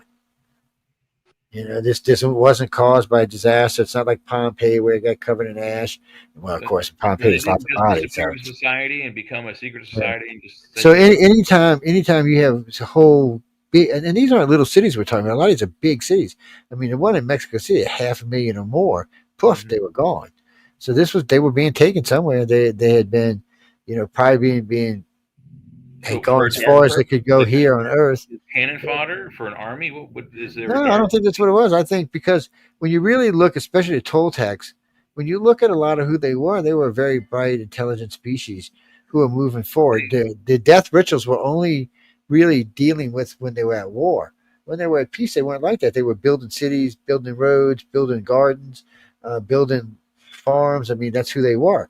So, and we learned this not from just them. Hearts of their enemies from the gods, which would have been aliens. Yeah, so that's true. So I mean, it looks like this civilization was laid here to let prosper to a point, and then once it reached a certain point, I think it was taken to another world where it was going to continue to prosper and move forward. So eventually, so they just take them and put them somewhere else. Now, is it like Star Trek where they wake up in a temple somewhere else, but all of the sky's different? Or perhaps they trick them and put them on like a holodeck. And that's what I'm saying. I mean, it's just so as the stars gradually change, they don't think they've left the planet, but they have. But when you look at the Toltecs and even Aztecs, the Mayans, they seem to have been in contact with their gods. They seem to have been having regular conversations. But it also seems our ancient species, our ancient humans, were also very connected to the planet. So, would you think they would notice being on another planet without You know, with Oh no, I think they were actually think they were told. I think they were expecting it. I think, okay. like the Toltecs, I think they knew they were being taken. I think the people in Mexico City knew they were being taken, that they were being brought to another, I guess, their next incarnation, their next phase of life. That's who they were. They were being moved up. Now, what these reptilian experiments, don't know. It sounds like it though, since that's the gods they worship. Yeah, absolutely. And all of their gods have a reptilian theme to them. And then we know. Go ahead, man. This reminds me of what people talk about when they're referring to ascension or transcending the third dimension and going into the fourth or fifth dimension. And it seems very specific to like the New Age community, or like the community that, you know, involves a lot of crystals and meditating and manifestation, which, you know, I'm familiar with through like vicariously, but it's not something that I've ever focused on personally. And But you don't really need any of that. So they just took these people, and I can pretty much bet you the Toltecs weren't real big on a lot of that stuff. They were a very advanced species that were building pyramids 3,000 years ago. Kathy Bilski, man, was fighting Trump with those giant quartz crystals, and it didn't work. You know what I mean? Like, then she got Trump derangement syndrome, and her head exploded. You know, you heard one of those crystals fell out of her store, rolled down the hill, and hit her car on the side, right? Yes, this is true. No, it's true. I have nothing against Kathy, but no, Kathy is one. She cost us our United Public Radio channel by talking about. Well, anyway, we're not going to get into that, but yeah, we're not going to get into that. Especially since we just got our UFO Paranormal page back today, so we're definitely not going to be talking about that. But brought her up. But no, what we're talking about is, as these are civilizations that were marked for whatever reason, they were probably started. They were probably seed civilizations, and at a certain point, they just take them and put them somewhere else and let them expand just to see how they'll grow. And so these are civilizations we'll probably meet in the future. Matter of fact, we might have already met some of them, like the black-eyed children. They may have been seeds. What if we become enemies with some of these people? It's possible. I don't think the Greys will permit it, or the reptilians will permit it, but I don't think that kind of behavior is permitted inside. You know, a lot of times when I listen to contactees talk, and contactees don't take this the wrong way, I think how boring the universe has gotten since the light beings got. So they talk about a universe before the light beings and chaos and war and shit blowing. It sounds like Star Wars, man, I swear. But since the light beings got here, it sounds like something right out of Star Trek, even more so. Out of Star Trek, where they've won everything. So you can only imagine how boring that would actually be. But it's a good thing, I guess, you know. I shouldn't say it like that. Boring's probably not the right word. It has to be recently, though. Very, very recently, because we have the stories in the Vedas and the Mahabharata, and we have the stories of the war in heaven, the war between heaven and yes, but the war between heaven and earth. We have the picture. Yeah, but you're thinking those stories are from Europe, here. 100. Yeah. No, but you're thinking those stories are from here. Remember, reptilians don't have genetic memory. They could be from 2-3 million years ago. So you have to keep that in mind. What about the space battle that occurred directly over somewhere in Austria in the 1500s? And I don't know. There's no real evidence of it. Well, yeah, there is. There's several hundred wood cuttings of all the European cities around the area from that same date. That could have been something other than that. That's just the way it's being described or the way it was being said. You still don't know if that's what it was. Could have been one saucer trying to help another one, and one was on fire. See, that's what I'm saying. You take things that we see from the past and move them forward, but we don't really know. I would think if the council really does exist, fighting with anybody is a no-no. And it's one of them kind of no-nos you can't resist because you're way overpowered. There is no resistance, I guess. They're kind of like the Borg. There is no, it's just too many of them now. When it was just maybe one or two races, but now with the majority of the races being part of it, especially here. Is one of the current times. Though, there is one thing, Jay, that nobody ever wants to talk about. Technically, Earth is not part. Isn't that what? Technically, Earth is not part of the Federation. Yeah, I know. So we're sitting out here on a lonely little arm. Well, not even on the arm. We're sitting out We're in between the the space. Sagittarian and the Orion arms. So There we're it just is. sitting out there all by a little lonely self out in space, with hardly nothing around us but our own little selves. Well, no, people. Most systems are stuck into an arm somewhere, or right on the edge of an arm. We're not even on the edge of the arm. We're actually away from the arm. Yes. Well, in the old days, we were the outer arm. Now we're the third arm. All right, so here is the this is the wood cutting. This is in all the newspapers of the region. Basel, Germany, 1566. Swiss National Museum. Somebody said Swiss, but you can see there's a few cigars that are ejecting balls. There's some crosses. There's things crossing in front of the face of the sun. It looks like they were stopping a meteor shower. Perhaps, but that's one of the many pictures of. That's what it looks like, though. Especially No, the they way said that there was there was a battle. That yes, that's what this is. The discs Battle were over here. shooting at each other. But that's how the people on the ground would have described it. Well, if you look at the very bottom here where the smoke is, Right. there are several blue, brown, and orange orbs. Yeah, that's what I'm saying. Meteor. That could easily be meteor strikes. Could be. Nah. Again. They described it as a battle in the sky, and then it was over Nuremberg, actually, 1561. Well, and this is then it happened again. around the same time. It happened again a short time later in Switzerland. This is 1566 Switzerland right here. Doesn't look like a fight to me. They wrote about it in the paper. They had a local paper, believe it or not.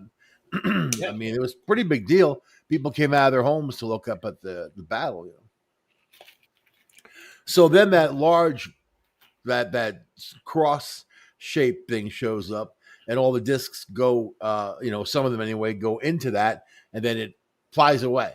So then they all said it was God. God is angry and all that, that type of stuff. Sounds like somebody was about to get wiped out by a meteor shower, and the Greys decided to come save their ass. Could be. It's maybe. Well, we talk about those elongated ships all the time with the bumps on them that come on and go off. Those are ships, not weapons. So Yeah, but if you got that many ships flying around, they're doing something. That's not a war. That would be a massacre. If those things crashed, and I looked on Google Earth, at Nuremberg, and there are vast areas out there in the forest that there's no structure, no road, no nothing. Yeah, it's large dead area. We're really for no reason. I'm wondering if it's got like radiation signals or it something probably like does. That. You've got Tunguska in Russia. You got a couple of places like this on our planet that looks like something not landed, but something hit it and exploded or exploded. You should over go the top investigate, man. Get some bratwurst and But hang out with some raw lines. You know what I mean? Show us your areas with the UFOs. I don't know. All I know is that the aliens seem to be much more open back 2,000 or 3,000 years ago than they are today. They were way more conspicuous. They seem to be way into everybody's business. They're probably afraid of us. Why the change? Why are they now in the background? Why are they hiding? I mean, they're hiding. I mean, only certain people know about them. And those that do know about them are ridiculed and made fun of by just about everybody in the media. I think at this point they could come forward and there wouldn't be mass hysteria like there would have been back in the 50s or the 60s, People are pretty accepting. I think enough people have seen sci-fi. They're pretty, even though I don't like the term, but they're pretty accepting, I think, most people. Keep having them fantasies, my friend. The Star Trek and Star Wars franchises are on just about every continent. But it doesn't happen. matter. And I say, what do you think the percent of people who really are big sci-fi watchers? 15%, 20%? At some point, they're going to have to reveal multi-billion-dollar business. I mean, lots of people are watching it, and even those that don't, maybe even those that aren't interested in it per se in a hardcore way, have at least heard of it or have seen it or know of it. At some point, they're going to have to reveal themselves because our technology is catching up with ways of exposing them. You know what I mean? We're going deeper. We're going further. We're getting faster. We can track faster. So at some point, they're gonna have to say, "Hey, okay, all half right, a billion years from now, yeah, we might have the Perhaps technology less, to catch up. but it's going to be on their terms when they. So they're what gonna if they determine came? when they need What to if they came tell them where. forward and said, "Okay, there's no God. We made you. You know, we had to do this to survive. You know what I mean? You're a bunch of fools for believing shit." What do you think the answer like with that? You think that would just kind of boom, flip the switch? Well, you shouldn't know. We want reparations, man. What are you talking about? There's a lot of people that believe it, and that belief is not going to be eradicated by some aliens. They're not going to believe them, and there'll be a holy war because they'll be like, "Oh, they're here to destroy us because there is a God. And why should we listen to them? The hell do they know?" I can hear it and see it now. This planet's nowhere ready for any type of Not even close. nowhere even near. I mean, Humans a can't few even treat certain humans. parts of the planet, sure, but I don't think all of it. And Humans most can't treat humans proper. Humans can't treat animals proper. We You have wanna no hear- respect for anything, basically. You know, Here's some do. I mean, but you know, Well, here's the real kicker: the people on this planet that are ready and will get to see or know of the aliens before anyone else are going to be mostly those who are natives, no technology, off the grid, people that don't know science. They already know. Most of them already know. Most of your native shamans would tell you how they talk to aliens and species from other planets and realms every day of the week. I don't know what natives you talk about. I go on the res a lot, and there's not a lot of people that are focused on aliens. They all have alien stories, interestingly enough. I mean, Yeah. they'll talk your ear off with shit they've seen, but that's few and far between to their daily life. You know, You go further down in South America. Those natives have, there's a tribes that I don't know where it is exactly. I think the Andes, but they sit at night almost every day the week, and they watch UFOs perform whatever they do over the lake every night. Yeah, so I mean, it all comes down to the aliens and what they want and what their thing is, and why should they even deal with us?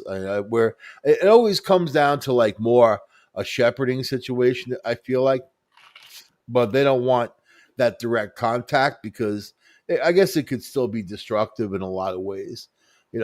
People are just trying to find their way. Humans are still really early at development. I mean, look how They don't want to talk to us because 85% of us is cannon fodder. you got people out there, and they can't tell us that, so they can't talk that, to us. that had never experienced technology or used a toilet. You know what I mean? So you have a broad spectrum of humans. You would want to talk to. I mean, the upper level is really a level that exists because of power and money. It's not like they're better people. It's just that's where they are. Because of what they have. You know what I mean? So you can't trust that either.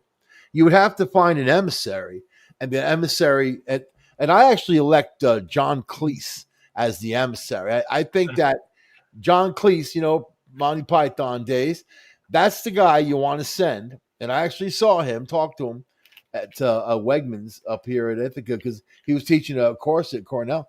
And then I got to see him one night, and he said he saw me on television. That was kind of funny. I was on local TV, but he's very middle of the road and balanced. And also, I think you need someone who's going to deal that's not going to ask for things. And if aliens sitting in front of me, I got lots of questions, but I may not want to. May not want the answers. You know what I mean? And it's like, okay, well, of course, what can you tell me about origins of the universe and all the other stuff? You want to just go for the big issue, but Or if you want to just start locally, you can say, well, what happened to our solar system? We can tell us about the creation of it. What happened to the fifth planet? Is it destroyed? Was it a natural occurrence? Did you guys do it? How? Yeah, there's a lot of questions I'd want to ask. I don't know the answer to, but yeah, I definitely want to ask those questions. I function on a need to know basis, and the people I deal with, you tell people what they need to know. Anything else is information overload. So I mean, same thing for them to us. What the hell do we need to know? And really, I'd like to brush up a few areas. I mean, I'm actually embarrassed of our history, as a human, because it's terrible. It's terrible the way we've made people suffer, and still to this day, I don't think that anything will Think be of it solved in the until we global stop terms, that. universal terms. These 4 or 5 alien races that we have encountered, they have to have had a parallel evolution. So maybe one point, billions of years in their past, or however many old their civilization is, they were probably once brutally violent and territorial and aggressive. I think the Greys are probably AI, and I think most likely whatever humanoids got too lazy and stupid to function, and then they exterminated themselves. But the Greys were able to advance themselves and each other. As it's funny. That's what we're seeing with our computers now, where we're starting to see. It's like, how you save everything to a hard drive, or whatever disk you got, and then you're switching from one computer to another. You're getting rid of the old, you're bringing in the new, but you're still putting the same essence and all the stuff into it. It's kind of interesting that now software is designing software. Machines are fixing machines. At some point, that's going to grow well Machines beyond. are building machines from scratch. They're not At the going most to done need by us. robot. And then if people have their own personal robot doing everything for them, they're just going to get lazy and stupid, or lazier and stupider. And then that they're going to be just nothing. There's going to be nothing. They're going to die off. You know what I mean? So I don't know, man. I kind of feel it coming, because it seems like the natural progression. You're talking about the Butlerian Jihad, which is a thing on Frank Herbert's Dune that Kevin Anderson and Brian Herbert wrote. It's like the prequel to the Dunes, because the pre-story of the first Dune book, we know that there was a war between artificial intelligent machines and humans, and the humans won. And when the humans won, they banned all artificial intelligence. Like, from that point on, there's no computers. I mean, at best you have like ebook reader, that's like a picture book reader, but no intelligence. It's not like a computer like we have today. The spice is the worm. The worm is the spice. I never saw the new one. I like the old one was badass, man. The new one's not bad. It's not bad. It's a little close. They got the ornithopters right finally. I don't know. You know what? Some movies they don't need to remake. You know what I mean? Like there are movies Dune's been done 3 times. Yeah, there are movies that they should just leave alone because they're pure, and they're truly it's art in its pure form. You try to remake them, you really can't. You can't. You know what I mean? Well, I brought you something, Jay. I was going to show it to you, but I don't know what I did with it. So I got Kevin J. Anderson. He wrote a X-Files book. Yay! When I was there, he gave it to me last time I seen him, which was a couple of weeks ago. Next time I have him on the show, I'll invite you to come hang out with us. Cool. Since you're a fan, and he's a good guy. He's a lot of fun to talk to. He's an interesting character, anyway. But so, why do you think fantasy is so much bigger than sci-fi?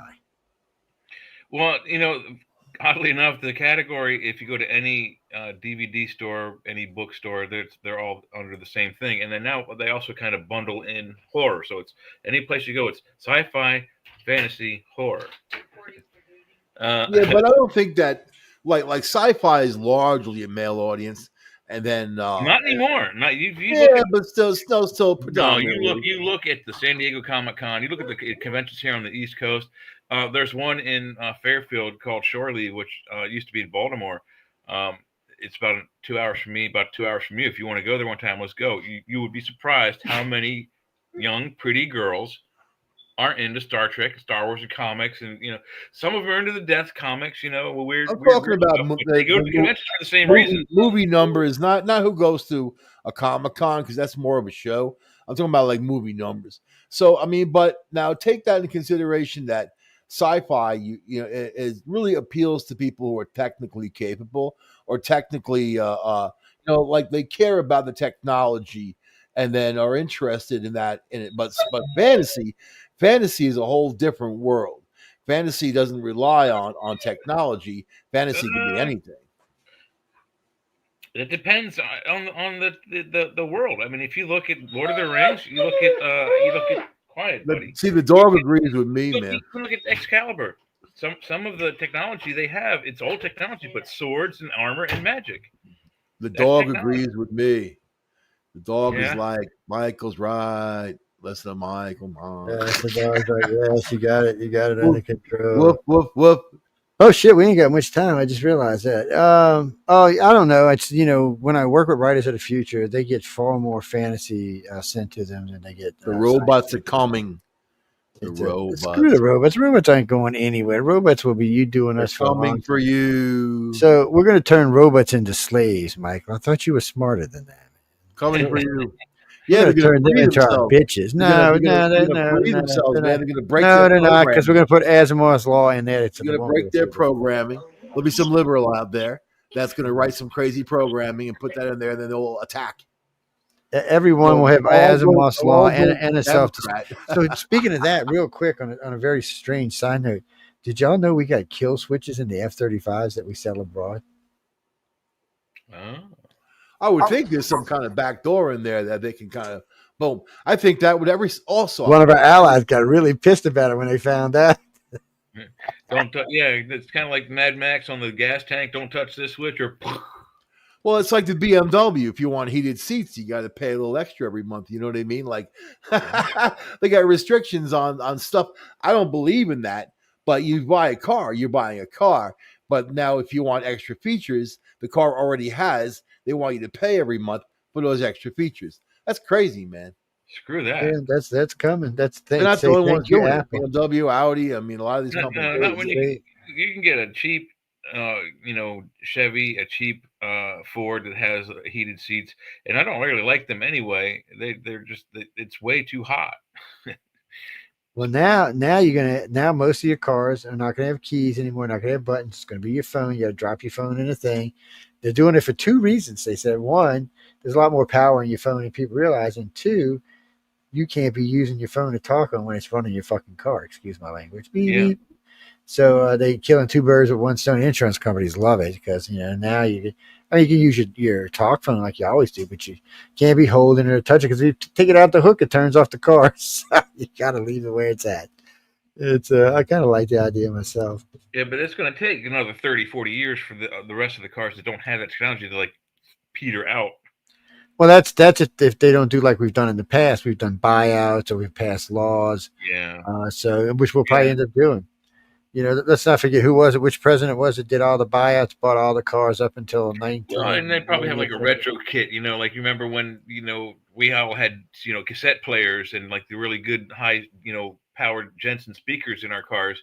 Well, when CDs came out, what did you do? You couldn't buy, they were too expensive. Oh, I remember when I had to get it. The wire that came out and you put that in your cassette player so you could play CDs through your cassette player. Yeah, I remember when I had to have an adaptation for it. They'll have I remember when I had a V8 and I had to buy one of those special things to put your cassette in to put it in the car to listen to it. Yeah. Yeah, man. Or the 8-track to the cassette. Yeah, I remember that too. Yeah. People are losing their rights though with cars these days. There's cars that have built-in microphones, and then it's hooked up to these corporations. Yes. You have no control over what they record. So this is how this works. So you just understand this. If anybody does that in your car, you've got them by the kahunas after that, because a car is considered an extension of your home.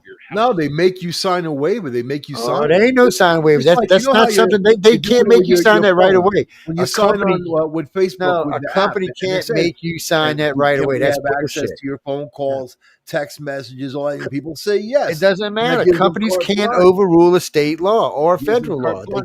They don't have that. So if they do it, guess what happens? They get in trouble. Happens automatically. Yeah, well, they're going to get like Google cameras. That's what happened to cameras in your home. Like you sign the contract that they make those recordings and then they own them, man. That's exactly what Zuckerberg did, and he got in trouble for it. Yes, you pay out hundreds of millions of dollars for doing stupid shit like that. It's coming up in court. It comes out in court, and people are using this stuff against each other. Well, no, they can't use it if it's not obtained in certain ways. I see it happen every day. And they got a shitty lawyer, is all I can tell you, because they ain't no good lawyer. What, man? You know what? Sometimes you can't afford a lawyer. Sometimes people are screwed.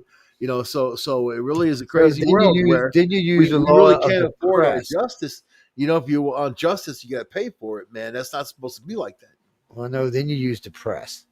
Because press loves a poor heart. There are people, there's lawyers who have used people's shopping club card against them. Because, like, in one case, this guy slipped and Well, fell no, down. that And lawyer. check this out: he slipped on water in the store, fell down, got hurt, old guy.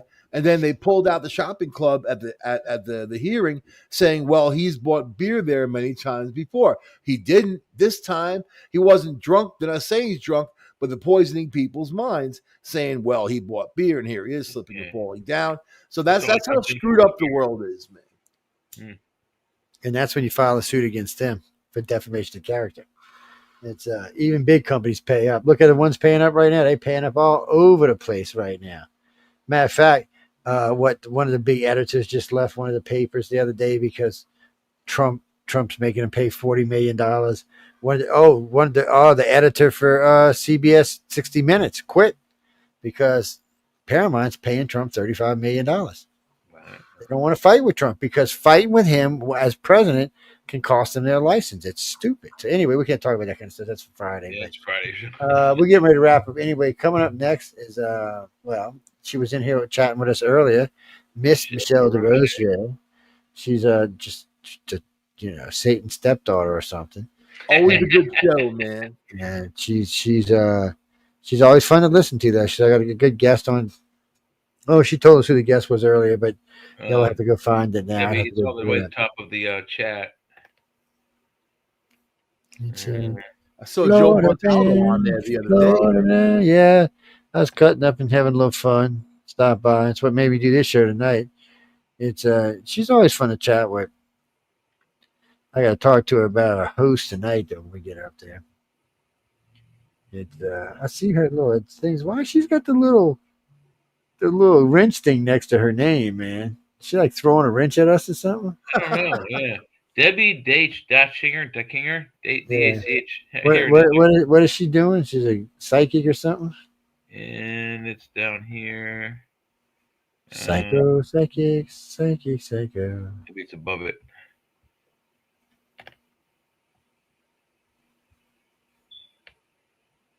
Actually, read somebody. It's UFOs, I thought. It might have been. I do too. For some reason, it's Feminism and ET topics. Oh, there you go. Go listen to ET. Sail on. No, I always forget that song. Sail. That song's about alien abduction. Yes, the song Sail is about alien abduction. Yes, you can hear the artist talk about it. I guess he got abducted or something. Yeah, it's I can't remember who the group is. It's been a while since I listened to it. I actually have to look it up and see, but it's called Sail. And it's just, like sail. Yeah, like the word sail. That's what it is. No, I always take a picture every show. You never know who I'm going to show them to. I might be selling Jay off to some Arab. You never know. Anyway, we got to go. I want to thank she's rich and has big ones. Yes, there you go. Piles, big cash piles. That's right. Lots and lots of cash. You got to keep your girlfriends on the side and stuff. What's that, Jesse? No. No, come check us out Friday night. You can ask all them crazy questions on Friday night. I think Laura Lee said she's going to join us this Friday. Laura Lee likes to hang out with us, so she always thinks we're crazy anyways. Oh, yeah. It's good for her numbers when she's hanging out with us. It's good for everybody's numbers when we're hanging out. But anyway, on that note, we got to go. And thank everyone for tuning in to United Public Radio. Be sure to visit the UFO Alien Phenomena page, which is back up on YouTube, thanks to YouTube being sweet and giving it back to us. Be sure to catch Michael on Friday night and Jay on Michael and I and Jay and Sean and Leah and probably Laura Lee on Friday night, and then same on Saturday night. And then in between. Are you on with Jeffrey this week? I think this. If not, it's my last week was last week, so I'm not sure. No. I think my last week was last Friday, so I have 3 weeks off.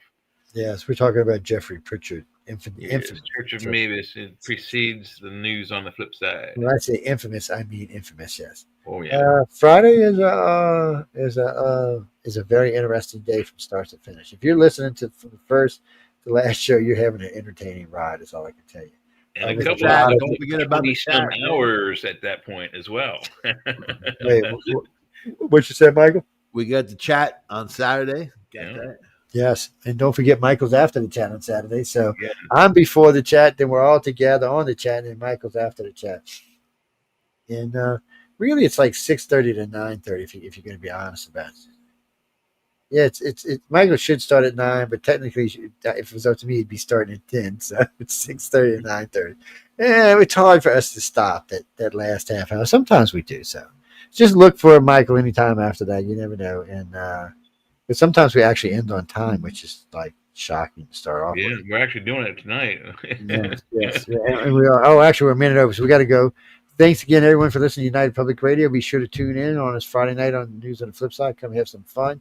We're going to be talking. Well, we've got a lot of news things to talk about this week. Yeah, On gonna be that a lot note, of stuff coming up. good night. Go see Michelle. She's coming in right now. So we'll see you on Friday. Good night, everybody. Bye, y'all. Dun, dun, dun.